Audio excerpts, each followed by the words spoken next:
Tina Enström, seger i debuten mot AIK och jag trodde ju först att du gjorde mål, men hur gick det till? Jag fick ett bra pass av Hanna på kanten där och sen så såg jag under det på mål så jag tänkte bara att jag lägger den på mål och så studsar den på henne och in. Så man kan säga att du biljardvallade in målet, så det är egentligen ditt mål, eller? Ja, inte mitt mål, men man kan säga att jag vallar den på henne och in. Men det är rätt kul att vinna derbyn, va? Ja, det är extremt kul och riktigt skönt också nu när det var första matchen för serien så att det är viktigt att vinna första matchen. Skönt. Ni har ju liksom inte hunnit komma ihop så länge för det är många som är iväg på landslagsläger och sånt så det här blir ju liksom skarpt läge på en gång nästan. Ja, det här är första matchen vi alla tillsammans så det var väl lite sådär i första perioden men sen tycker jag att vi steppar upp jäkligt bra i andra och tredje och kommer ihop som lag och vi åker med skridskor än dem och då vinner man matcher. Hur funkar det? För, alltså isen var ju väldigt blöt där till och från. Är det svårt att spela? Liksom, jag antar att det är för varmt ute eller något? Ja, det gör ju det lite svårare. Det är så att du måste ju se till så du har pucken på bladet hela tiden och försöka få med den innan du lägger passet. Så, sen så måste du göra allting mycket rejälare. Du måste passa mycket hårdare och ha lite mer koll på grejerna. Grattis till derbyvinsten och premiärvinsten. Tack så mycket. Tack. Lovisa Berndtsson höll nollan i premiären mot AIK. Hur kändes det?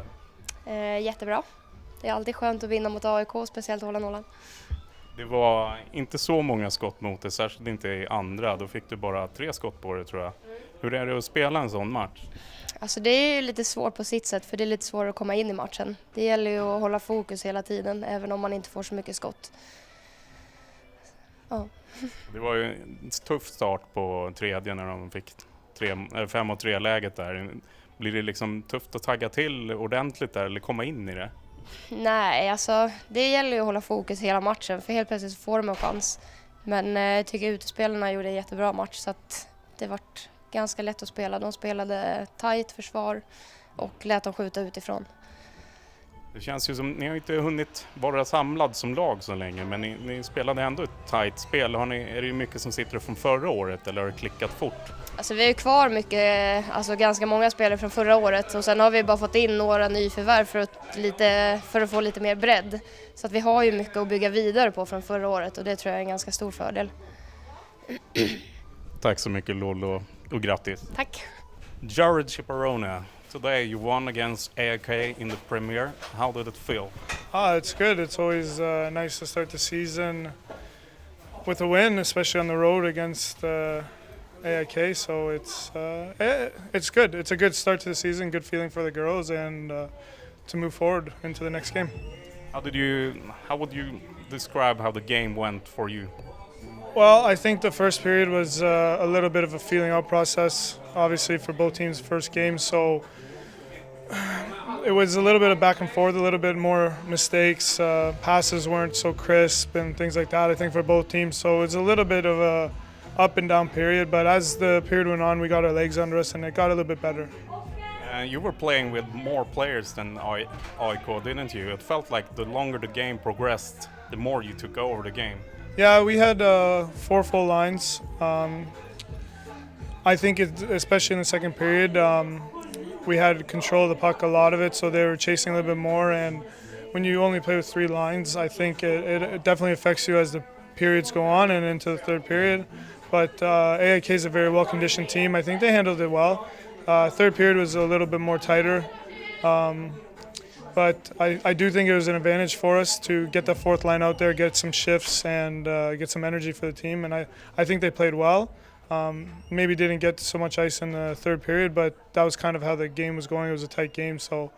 But I think that's maybe a more of an advantage we have this year. Is we have a fourth line that can really give us some ice time when needed, and they can contribute in different ways than maybe scoring goals and things like that. But I think today it helped, and going forward in the season, I think it will help. So it was good for us. Yeah, and it was a bit of a pivot point there in the start of the third period when you were playing 3 against 5. But like players like Tori were in a lot and you were playing really good. Do you feel like the defense is working well for you?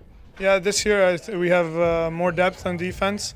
The girls from last year that were maybe younger last year, they have a year under them. They got the experience within the playoffs, and we know we played Linköping. We got to see what we're missing and what we need to work on. And adding Tori and Delaney, it helps with experience from the international side. They come from NCAA, so I think the new girls have fit in well.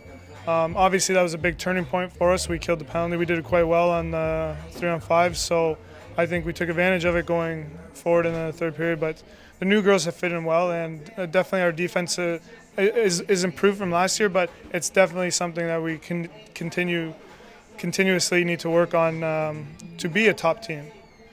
Thank you, Jared. You're welcome.